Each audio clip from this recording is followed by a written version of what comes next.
Hey guys, this is Manas and you watching the transformation factory. Guys, आज हम एक ऐसे टॉपिक के बारे में बात करने वाले हैं जो कि मे बी यूट्यूब पे, specially Indian YouTube fitness channels पे पहली वीडियो होने वाली है। एंड मेक श्योर आप खुले दिमाग से जो मैं कहने वाला हूँ उसको सुन रहे हैं। एंड ये भी मेक श्योर करें कि अगर आप मेरी बातों से कन्विंस हो जाते हैं तो मेक श्योर आप वीडियो को शेयर भी कर रहे हैं ताकि ये इन्फॉर्मेशन दूसरे लोगों तक भी पहुंच पाए। तो आज हम बात करने वाले हैं सोमैटो टाइपिंग के बारे में। जिन लोगों को नहीं पता है कि सोमैटो टाइपिंग क्या होता है, लेट मी टेल यू कि हम अपनी बॉडी को डिफरेंट कैटेगरीज में डिवाइड करते हैं डिपेंडिंग अपॉन कि वो किस तरह से दिखती है, यानी बॉडी। इस हिसाब से हमारी बॉडी 3 टाइप्स की होती है: ectomorph, mesomorph and endomorph. Ectomorph का मतलब होता है वो लोग जो थोड़े से दुबले पतले, थोड़े से स्किनी दिखते हैं। एंड उनका लिम्ब लेंथ, यानी जब हम लिम्ब बोलते हैं उसका मतलब होता है हमारे आर्म्स एंड लेग्स, ठीक है। तो उनका लिम्ब लेंथ लंबा होता है और उनका ये कहा जाता है कि उनका मेटाबॉलिज्म थोड़ा सा फास्टर होता है, यानी वो हार्ड गेनर होते हैं। Moving on to the another side, extreme end पे हमारे होते हैं एंडोमॉर्फ, जो कि एक्टोमॉर्फ से बिल्कुल उल्टा होते हैं, यानी इनका जो लिम्ब लेंथ होता है वो शॉर्टर होता है एंड ये इजीली फैट गेन कर सकते हैं, ऐसा बोला जाता है। एंड ये अनलाइक आपके एक्टोमॉर्फ्स बहुत ही बल्कि दिखते हैं। एंड इनके बीचों बीच फॉल करता है मीजोमॉर्फ, जो कि ना ही कंप्लीटली एक्टोमॉर्फ है ना ही कंप्लीटली एंडोमॉर्फ है। ये दोनों का फायदा उठाते हैं बीच में रहकर। तो इस टाइप की बॉडी को एक complete body building type of body बोली जाती है, क्योंकि ये इजीली मसल गेन भी कर लेते हैं एंड फैट लॉस भी कर लेते हैं। वेयर जो एंडोमॉर्फ थे, जो हैवी बल्की वाले बॉडी थे, उनको कहा जाता है कि उनको फैट लॉस करने में दिक्कत होती है क्योंकि वो ज्यादा फैट रिटेन करके रखते हैं अपनी बॉडी में। तो ये चीज थी जिसको कुछ लोग अभी भी मानते हैं। तो आज मैं आपको क्लियर करने वाला हूं कि क्यों ये एक कंप्लीट बुलशिट है। Stay tuned.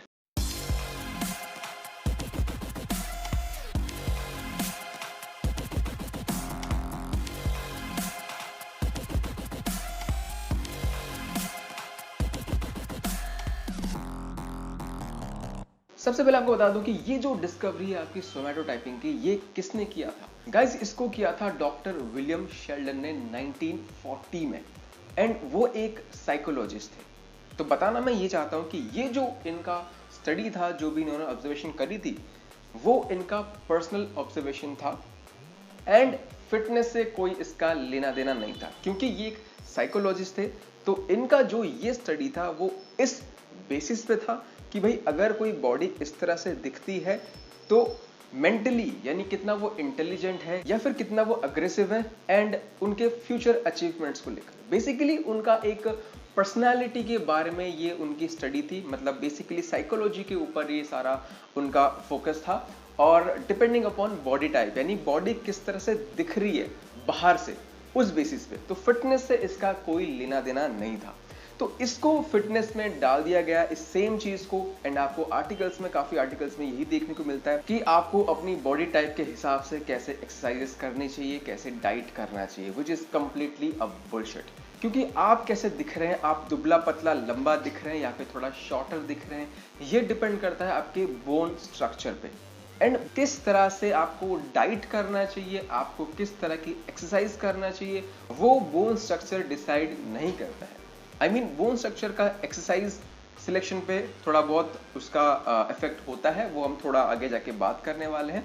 लेकिन सिंपली आप कितने लंबे हैं, अगर आप पतले दुबले दिख रहे हैं या फिर आप एक हैवी बॉडी आपकी है, तो उसके हिसाब से आपको किस तरह से डाइट करना है, किस तरह से एक्सरसाइज करना है, ये डिसाइड करना एक कंप्लीट बेवकूफ़ी है। इस चीज को क्लियर करने के लिए मैं एक बहुत ही इजी स्टेटमेंट का इस्तेमाल करूंगा। एक बोला जाता है कि भाई अगर आप एक्टोमॉर्फ है तो आप एक हार्ड गेनर में माने जाते हैं। तो मैं बता देना ये चाहता हूं कि आप दुबले पतले लीन दिख रहे हैं वो इस वजह से क्योंकि आप चीजें उस तरह से कर रहे हैं, जैसे कि आप सरप्लस में नहीं खा रहे या फिर प्रॉपर ट्रेनिंग नहीं कर रहे, या फिर आपका मेटाबॉलिज्म फास्ट हो सकता है। मेटाबॉलिज्म जो आपका फास्ट है वो इसलिए नहीं है फास्ट क्योंकि आप एक एक्टोमॉर्फ है, बट क्योंकि आपका मेटाबॉलिज्म फास्ट है तो आप हार्डली गेन कर पाते हैं एंड आप एक एक्टोमॉर्फ की तरह दिखते हैं।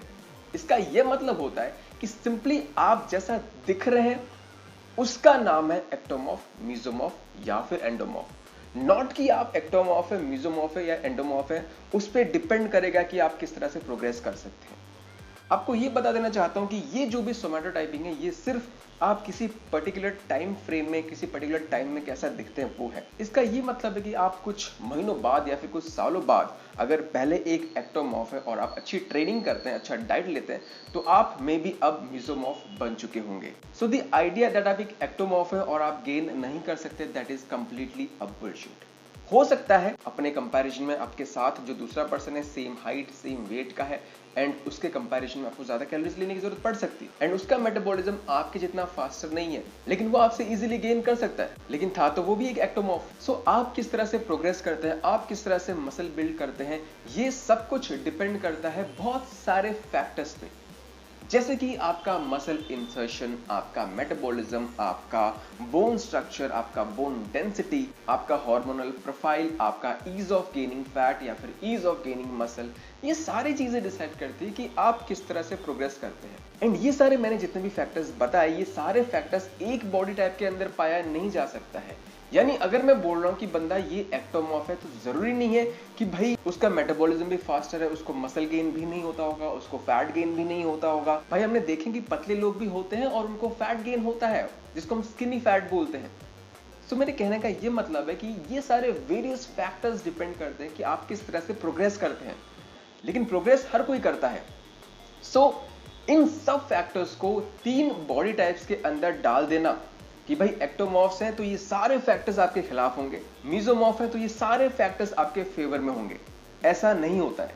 ये सारे फैक्टर्स डिफरेंट पर्सन में डिफरेंट तरह से काम करते हैं अंदर, और इस वजह से आपका प्रोग्रेस आपके जैसा एक दूसरा सेम पर्सन दिखने में, भले ही आप एक्टोमॉर्फ है वो भी एक्टोमॉर्फ है, बट आपके प्रोग्रेस में डिफरेंस आ सकता है। एंड हो सकता है कि आप दोनों को डिफरेंट ट्रेनिंग स्टाइल की भी जरूरत होगी, एंड हो सकता है कि आप दोनों को प्रोग्रेस करने के लिए डिफरेंट कैलोरी रिक्वायरमेंट होगी, एंड ये भी हो सकता है कि आप दोनों को प्रोग्रेस करने के लिए डिफरेंट मैक्रो सेटअप की जरूरत होगी।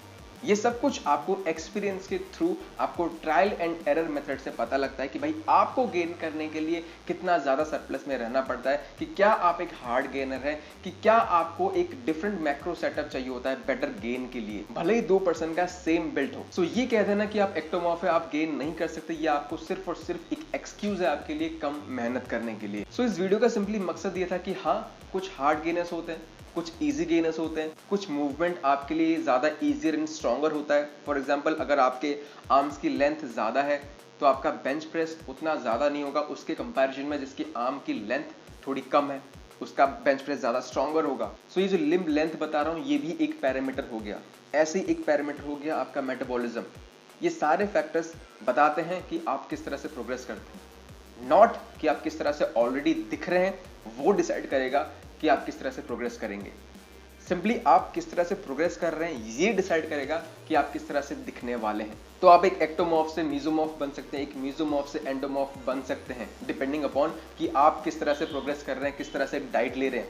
एंडोमॉर्फ का सिंपली ये मतलब है कि भाई आप एक बल्की बॉडी, थोड़ा सा फैट कंटेंट ज्यादा आपकी बॉडी में है। एंड यस ऑफ कोर्स आप यहाँ पे अपना बोन स्ट्रक्चर चेंज नहीं कर सकते, यानी जैसे कि हमने बोला कि जो एक्टोमॉर्फ से उनका जो लिम्ब लेंथ होता है वो ज्यादा होता है। जब मैं ये बोल रहा हूँ कि आप एक्टोमॉर्फ से मेसोमॉर्फ या फिर एंडोमॉर्फ बन सकते हैं, इसका ये नहीं मतलब है कि आप अपने बोन स्ट्रक्चर को, बोन लेंथ को चेंज कर सकते हैं। सिंपली ये मतलब है कि आप विजिबली अपने आप को एक एक्टोमॉर्फ से एक मेसोमॉर्फ, एक एंडोमॉर्फ बना सकते हैं, muscle structure wise, muscularity wise, muscle size wise. Even मेरे पास भी अगर मेरे पुराने पिक्चर्स होंगे, एक फोटो में मैं आपको दिखा दूंगा, एक जगह पे मैं यहाँ पे बहुत ज्यादा आपको लीन, दुबला पतला नजर आऊंगा और आप बोलेंगे कि भाई मैं एक हार्ड गेनर हूँ, मैं एक एक्टोमॉर्फ हूँ, लेकिन ये केस नहीं है, मैं इजीली गेन कर सकता हूँ। सो हाँ, विजिबली मैं इस जगह पे एक एक्टोमॉर्फ हूँ, बट क्योंकि मैं एक एक्टोमॉर्फ दिख रहा हूँ इसका ये नहीं मतलब हो जाता कि मसल में गेन नहीं कर सकता, मेरा मेटाबॉलिज्म बहुत ज्यादा फास्ट है। एंड आप थोड़े सालों बाद मुझे एक मेसोमॉर्फ फॉर्म में देख सकते हैं। एंड इनिशियली जब मैंने वर्कआउट करना शुरू किया था, जब मैं मोटा हुआ करता था, तब आप अगर मुझे देखते तब बोलते कि भाई मैं एक एंडोमॉर्फ हूँ। सो मैं एक एंडोमॉर्फ हूँ, मेसोमॉर्फ हूँ, एक्टोमॉर्फ हूँ, ये बस विजिबली मैं किस तरह से दिख रहा हूं, लेकिन अंदर जो मेरे पैरामीटर्स होंगे जो डिसाइड करेंगे कि मैं प्रोग्रेस किस तरह से कर सकता हूं, वो मेरे एक्चुअली डिसाइडिंग फैक्टर्स होंगे, नॉट मैं ऑलरेडी किस तरह से दिख रहा हूं। एंड ऑब्वियसली अगर आप थोड़े ज्यादा फैट होते जाते हैं, जिसको हम एंडोमॉर्फ बोल रहे हैं, थोड़े से हैवी दिख रहे हैं, तो जितना आप ज्यादा अपना फैट परसेंटेज कैरी करते हैं, आपके बगल वाला अगर सेम बॉडी वेट के साथ है एंड उसका फैट परसेंटेज आपके जितना नहीं है, मतलब उसका मसल मास ज्यादा है, तो ऑब्वियसली उसका मेटाबॉलिज्म आपसे फास्टर होगा। लेकिन इस चीज को इस तरह से देखा जाता है कि आप थोड़े फैटी हैं, आप थोड़े से हैवी हैं, तो आप एंडोमॉर्फ है, इस वजह से आपका मेटाबॉलिज्म स्लोअर है।